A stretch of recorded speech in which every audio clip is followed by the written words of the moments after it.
ओम शांति। 17 सितंबर 2025। बाप दादा के मधुर महावाक्य। मीठे बच्चे, याद से सतोप्रधान बनने के साथ साथ पढ़ाई से कमाई जमा करनी है। पढ़ाई के समय बुद्धि इधर उधर ना भागे। प्रश्न: तुम डबल अहिंसक अननोन वॉरियर्स की कौन सी विजय निश्चित है और क्यों?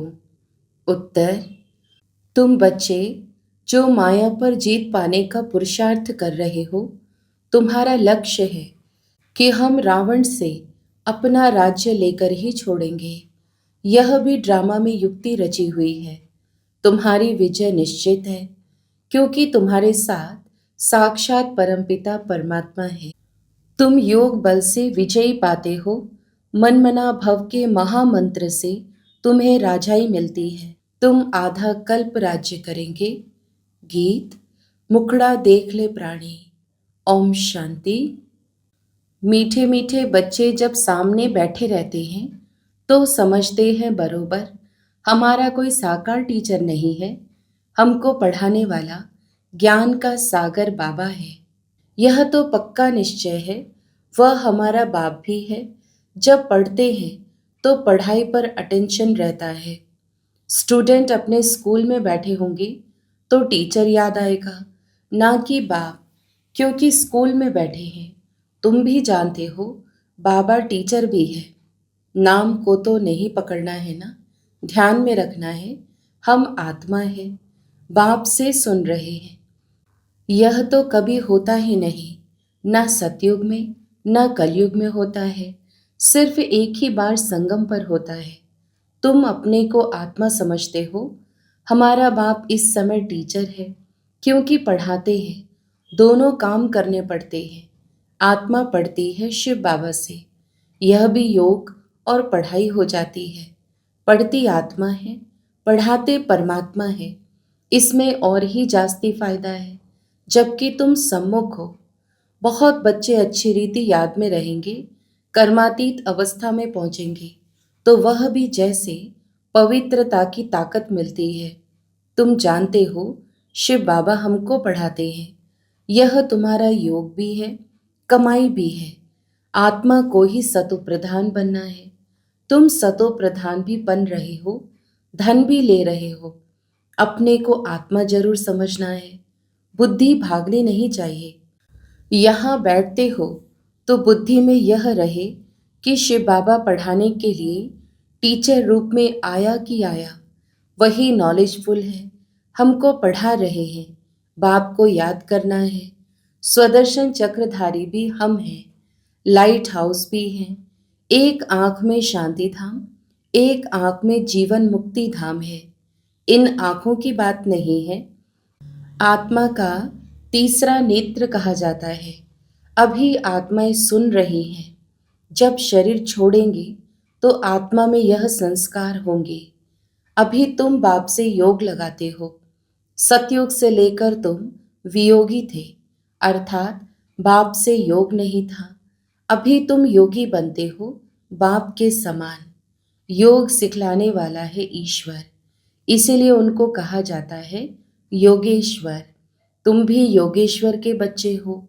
उनको योग लगाना नहीं है, वह है योग सिखलाने वाला परम पिता परमात्मा।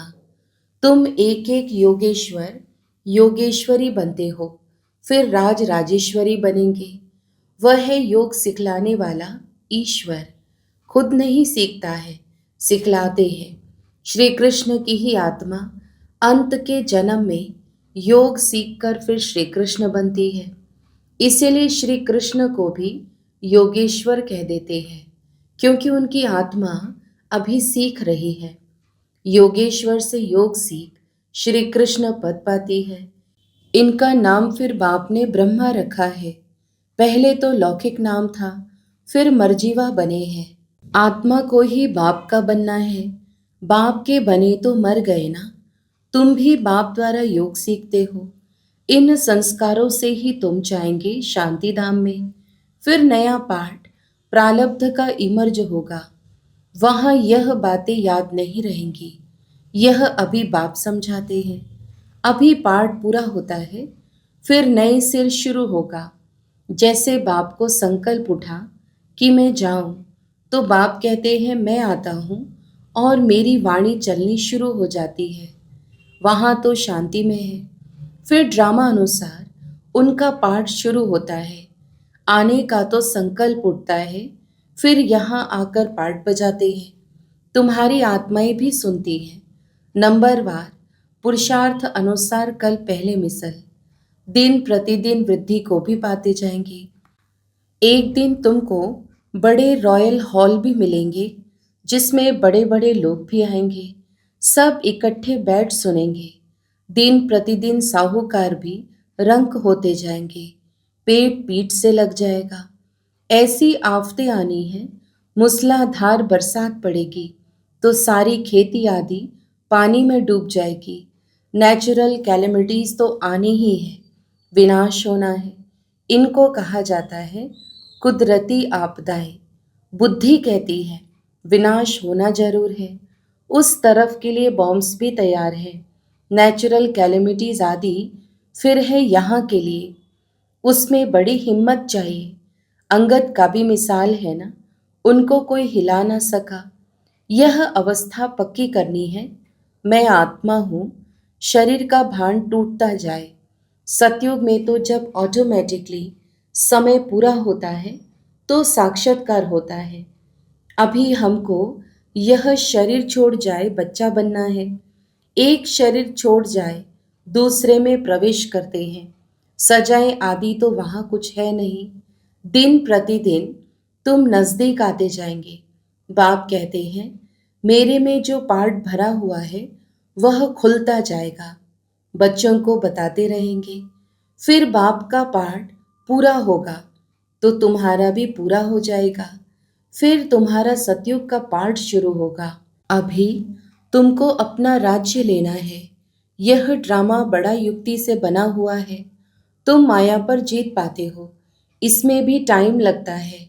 वो लोग तो एक तरफ समझते हैं कि हम स्वर्ग में बैठे हैं, यह सुखधाम बन गया है।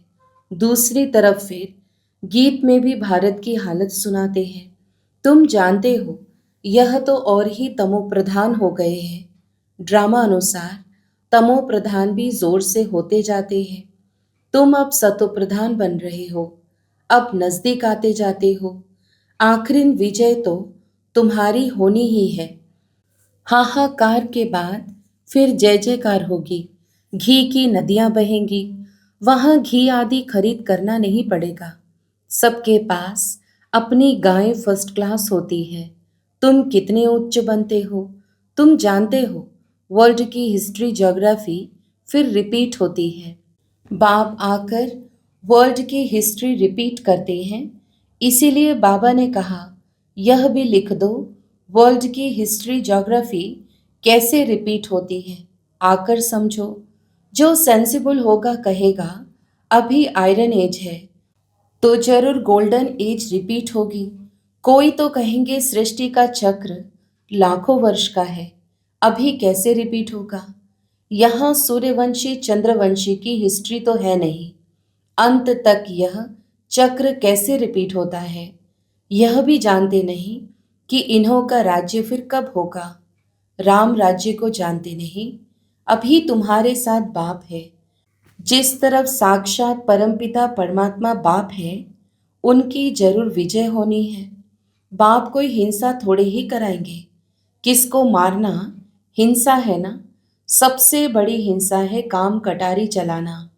अभी तुम डबल अहिंसक बन रहे हो। वहां है ही अहिंसा, परमो देवी देवता धर्म। वहां न लड़ते हैं न विकार में जाते हैं। अभी तुम्हारा है योग बल, परंतु इसको न समझने कारण शास्त्रों में असुरों और देवताओं की लड़ाई लिख दी है। अहिंसा को कोई जानते नहीं, यह तुम ही जानते हो। तुम हो incognito warriors, unknown but very well known. तुमको कोई वॉरियर समझेंगे। तुम्हारे द्वारा सबको मनमनाभव का पैगाम मिलेगा। यह है महामंत्र। मनुष्य इन बातों को समझते नहीं है। सतयुग त्रेता में यह होता नहीं। मंत्र से तुमने राजाई पाई, फिर दरकार नहीं। तुम जानते हो हम कैसे चक्र लगाकर आए हैं। अभी फिर बाप महामंत्र देते हैं, फिर आधा कल्प राज्य करेंगे। अब तुमको दैवी गुण धारण करने और कराने हैं।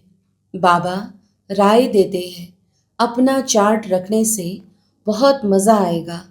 रजिस्टर में गुड, बेटर, बेस्ट होते हैं ना। खुद भी फील करते हैं।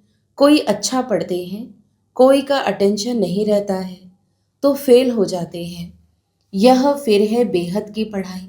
बाप टीचर भी है, गुरु भी है, इकट्ठा चलता है। यह एक ही बाप है जो कहते मर्जीवा बनो।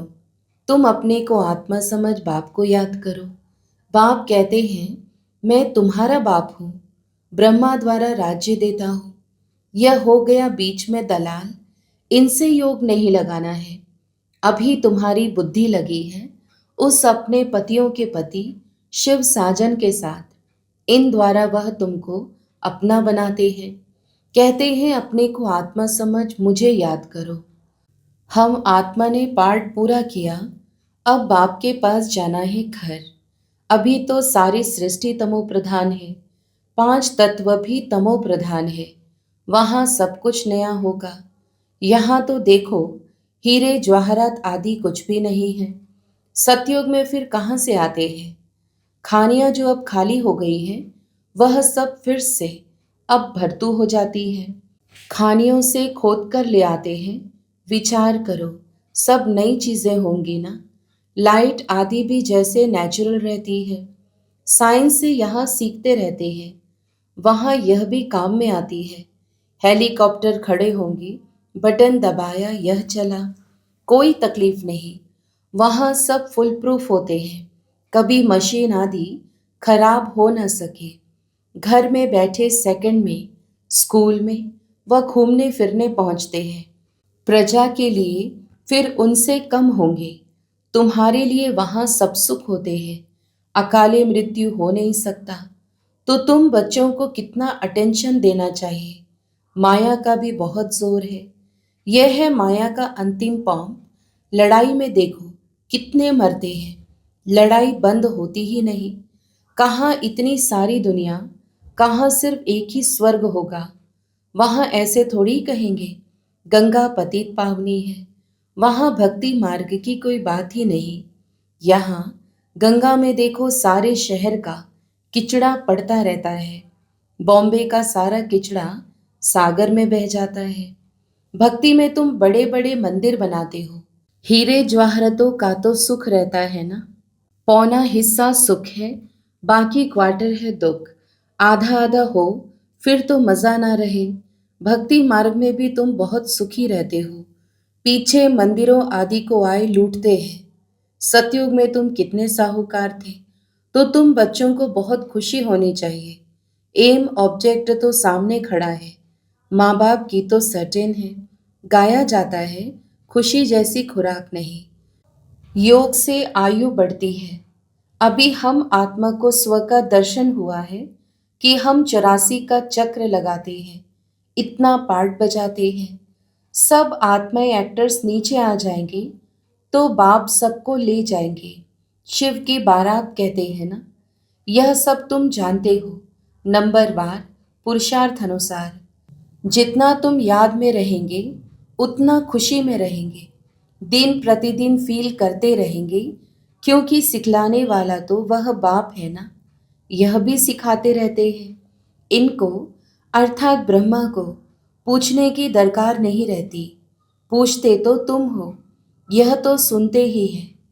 बाप रिस्पॉन्ड देते हैं और यह भी सुनते हैं। इनकी एक्टिविटी कितनी वंडरफुल है। यह भी याद में रहते हैं, फिर बच्चों को वर्णन कर सुनाते हैं। बाबा हमको खिलाते हैं, मैं उनको अपना रथ देता हूँ। सवारी करते हैं तो क्यों नहीं खिलाएंगे। यह ह्यूमन अश्व है, शिव बाबा का रथ हो। यह ख्याल रहने से भी शिव बाबा की याद रहेगी। याद से ही फायदा है। भंडारे में भोजन बनाते हैं तो भी समझो हम शिव बाबा के बच्चों के लिए बनाते हैं। खुद भी शिव बाबा के बच्चे हैं, तो ऐसे याद करने से भी फायदा ही है।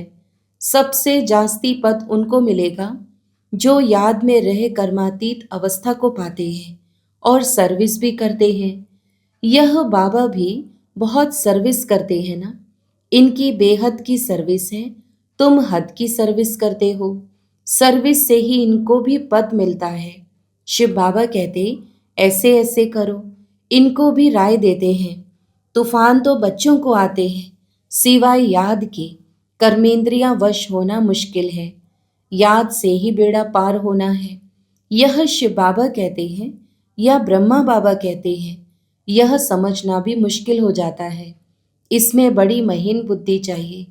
अच्छा, मीठे मीठे सिकीलधे बच्चों प्रति माता पिता बाप दादा का याद प्यार और गुड मॉर्निंग। रूहानी बाप की रूहानी बच्चों को नमस्ते। हम रूहानी बच्चों की भी रूहानी माता पिता बाप दादा को याद प्यार, गुड मॉर्निंग और नमस्ते। धारणा के लिए मुख्य सार। पहला, इस समय पूरा पूरा मर्जीवा बनना है। पढ़ाई अच्छी तरह पढ़नी है। अपना चार्ट व रजिस्टर रखना है। याद में रहे अपनी कर्मातीत अवस्था बनानी है। दूसरा, अंतिम विनाश की सीन देखने के लिए हिम्मतवान बनना है। मैं आत्मा हूँ, इस अभ्यास से शरीर का भान टूटता जाए।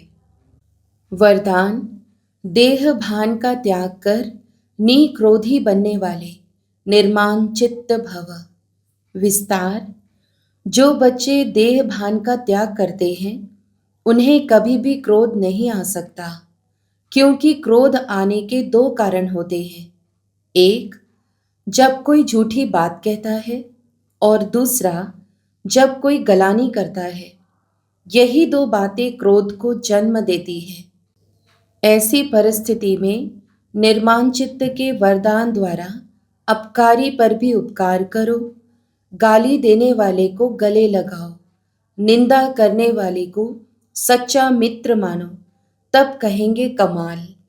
जब ऐसा परिवर्तन दिखाओ तब विश्व के आगे प्रसिद्ध होंगे। स्लोगन, मौज का अनुभव करने के लिए माया की अधीनता को छोड़ स्वतंत्र बनो। अव्यक्त इशारे, अब लगन की अग्नि को प्रज्वलित कर योग को ज्वाला रूप बनाओ। अभी ज्वालामुखी बन आसुरी संस्कार, आसुरी स्वभाव सब कुछ भस्म करो। जैसे देवियों के यादगार में दिखाते हैं कि ज्वाला से असुरों का संहार किया। असुर कोई व्यक्ति नहीं, लेकिन आसुरी शक्तियों को खत्म किया। यह अभी आपकी ज्वाला स्वरूप स्थिति का यादगार है। अब ऐसी योग की ज्वाला प्रज्वलित करो जिसमें यह कलयुगी संसार जलकर भस्म हो जाए। अच्छा, ओम शांति।